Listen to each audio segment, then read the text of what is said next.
out and they're driving home after the welcome home party, and they get home, they tell the kids to go put on some pajamas, and yeah, they start talking about the whole situation.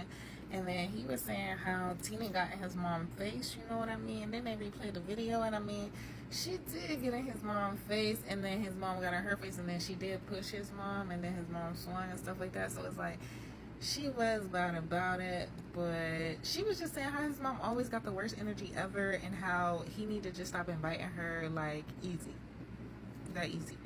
But then she turned around and tell him that she support him in working on the relationship with his mom, but she will never be in the same room with his mom again. But he need to like fight and go work on the relationship with his mom. And I'm like, how do you think that's making him feel? You know what I mean? And he was like, I don't even know how to look at you right now. You know what I mean? And then he was telling us in like the kitchen, I guess he went off and did like, you know, the confessional, that late at night, like his family be texting him like, don't be forgetting about us and stuff like that. And I guess his mama feel like because he raised her, no, she raised him, now he need to raise her. But it's like, he said he ain't got it. He said he would, when he was in jail, he would be like gambling and stuff like that, but out here he ain't trying to take no chances. So he ain't got it like that. But he was getting emotional. I felt bad because he was like, he'll never forget about them, and how could he forget about them? And you know, I really felt bad. I'm just like, dang, like I wish they could all like just get along, you know? I don't know. I felt bad. And he was like, I guess this is just the day that I deserved. And then Teeny was just like, no, you know, it's not the day that you deserved. And she did say sorry. And I felt bad though for him, because he was like, none of all these people that ask me for things, and I do things for people as well, like none of these people showed up for me at my party. So he was like, how am I supposed to feel? So he just feeling, and I'm feeling for him. I'm like, dang, Rob, I'm sorry.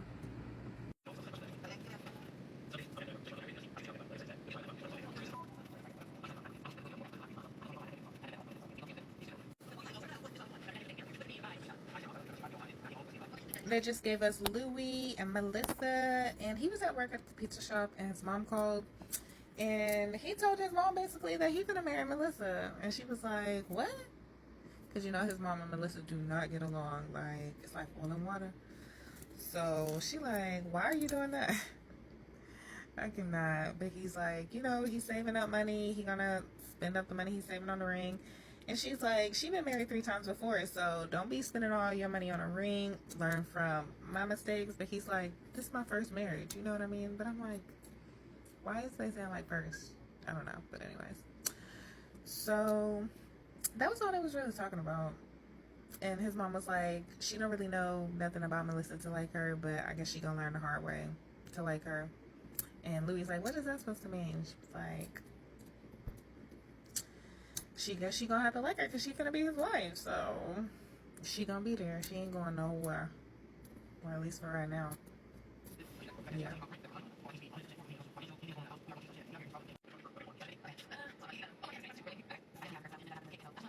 So they come back with Zaria and Troy, and basically he get a ride back to the house with his friends. Then when he get back, he's sitting outside on the porch. Zaria pull up and she start going haywire. And I'm just like, girl, like, calm down, please. And she's like, who was you with? Where'd you go? If you thinking about going in the streets, you got a family and a business and all this and all that, and I'm gonna bring your stuff outside, so what are you gonna do? And he's just looking at her like, when I went and walked, I calmed down. Like, and I'm like, yeah, because she need to go on a walk and calm down. And then she was like, she tired of him leaving. That's not what a man do. And he was like, and a woman or a wife communicates. And I'm like, clocker. It's like, I really thought I was gonna be on her side, like at the beginning of the season. But it's like seeing the way that she be acting, to be treating him, be like, girl, what is wrong with you? But yeah, she was like, he hugged her, her glasses fell off. She was upset about that. And he was like, that's how much I loved you. And come inside so I can show you more. And I'm like, I guess he liked the torture, because, okay. And, yeah, then they got in that confessional and it was like, are they ready to act right? And then they apologized to each other, and it's just like a whole just mix of just toxicity. You know what I mean? And it's just like them two. The reading was right in the beginning. It's like, do you want to be happy or do you want to be like married? Cause like, are y'all happy? Cause like, then they go over to Teeny and Rob, and Teeny's taking the kids to the water park. And when they get there, they ask them, do they want to do like the family, what is it? Pass, the family pass or whatever, the season pass. And it's like $250. And she was like, that's a lot of money. Because, you know, as Rob said, now that he got out, he ain't making the money like he was in jail. And I'm like, dang, how was he making all the money in jail? Like, how you in jail making all the money? But now that you out, you can't make no money? So I'm like, what's going on? But she got the season pass, and they went to the water park, and she had to talk with her daughter about like how she felt about the altercation and stuff like that. And you know, she thanked her daughter for being there for her and told us that her daughter was really the only person that could calm her down, because Rob nor her mama nor nobody could calm her down before that. And then the son come over there, and the daughter start talking to the son while Teeny go put her feet in the water. And the daughter asked the son, what did he think of the situation? And he was like, he was real mature though. His little answer was like, okay. He was like, you know, people make mistakes, and I still look at her like my grandma, and people, you know, might not have been right. And like, he was like, spend a little answer. I'm like, okay, how old is he? But then the girl, she was just like, well, yeah, but I don't know, because it got physical. Once it get physical, I don't know if I can like forgive her or look at her the same. So I'm just like, oh, okay, she mad. She big mad. Because she did tell Teeny, she was like, I did want to jump in and help, but then, you know, I was trying to stay in my place because I would have got in trouble. So I'm like, well, you know, she wanted to jump in for her mama. She's still mad. She like, what? Which is understandable, you know. But that's how it happened so far, I think. Yeah.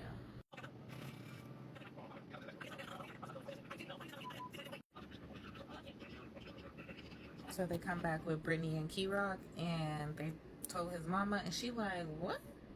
You gotta be serious, like you gotta be playing with me right now. And they was like, no, you know.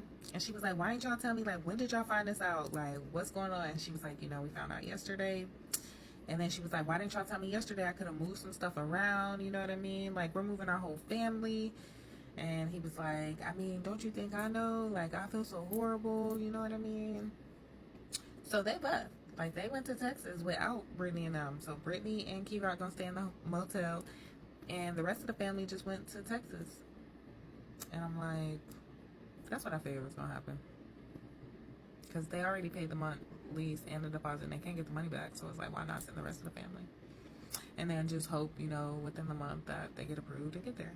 But Brittany did say that the parole officer did tell them they can keep applying as many times as they want.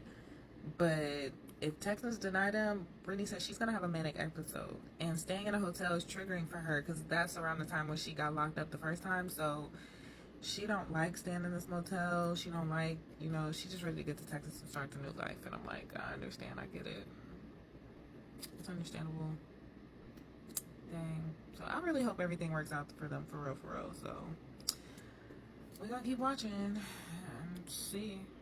Then they went over to Bianca and Daniel, and the parole officer, after Bianca sitting in the car like an hour and a half, the parole officer come outside and meet Bianca, and she was like, oh, this must not be good. But I'm like, didn't you want to meet the parole officer? But he came out, asked them questions like how long they've been together, and then it was like a little under a year, and I'm like, y'all only been together not even a year? Like, they moving fast. Like, but then I thought that they was together longer than that, because she was in a surgery and couldn't talk and anything, and she had to like rebuild herself, and like, I don't know, I'm confused. But then they got in the car because, you know, they happy. The parole officer did approve them, well, temporarily. Somebody got to come out there, look at the place, you know, and then if no, he got to go back, but if so, he can stay. So they're happy, you know what I mean? They get in the car, driving. He got numbers and all type of stuff he got to call and all type of stuff he got to do. And then they start talking about Plan B. And Bianca was like, you know, she wouldn't mind being pregnant. Like, they didn't use protection. Like, they did like it, you know. And he was like, well, when he was in jail, they agreed for her to take the plan B, you know what I mean? Because him having a child right now would be irresponsible because he got another kid from a previous marriage that he's never been a part of the life, like a son. And his ex-wife would not let the son talk to him while he was in jail. So now that he out, he been reaching out to her, but he's like, she can't keep me away from my son because that's illegal. And I'm like, tell him, Daniel. At least he know his rights. Like, he's like, he reached out to her, but no response yet. But he wants to, have a cordial relationship with her, a cordial relationship with his son. And him and Bianca can't afford a baby, and it wouldn't be fair to his older son. So I'm like, look at him with the head on his shoulders. He's like, he's trying to be different from when the last time he was out. He's trying to do stuff different. And I'm like, okay. It sounds like you're trying to do stuff good so far. But Bianca, I guess she lost her baby a couple years ago, so she want a baby. Like, she want a baby, I guess, to fill the void of losing her other baby. Like, so she's like, she don't want to take the plan B really, and it'll be 9 months from now when the baby actually gets here, so they have time. And she's just trying to, and he just like, yeah, no, it will be irresponsible. We need to get to know each other. I need to get to know my son. I need to get my life together. Like, I'll have sperm a year from. So they ended off with Justine and Michael. And the kids is calling them. Justine taking the baby out to go run some errands, and the kids is calling her like, Mom, come home right now, like, please, like, hurry up. And she like, what's going on? He's like, come home right now. So she calling Michael. She like, did you talk to your son? Like, what's going on? He called me hysterical. He's like, yeah, me too, I'm on my way home. So I'm like, oh my God, what's going on with the kids? She's like, meet me outside, we gonna go in together. I'm like, oh my God. They like, we could be walking into a blood brawl. Like, I'm like, oh my God, what's going on with the kids? So they walk in, and I think it's her son is autistic, so he can't like communicate. He's functioning though, like he can't quite like communicate right.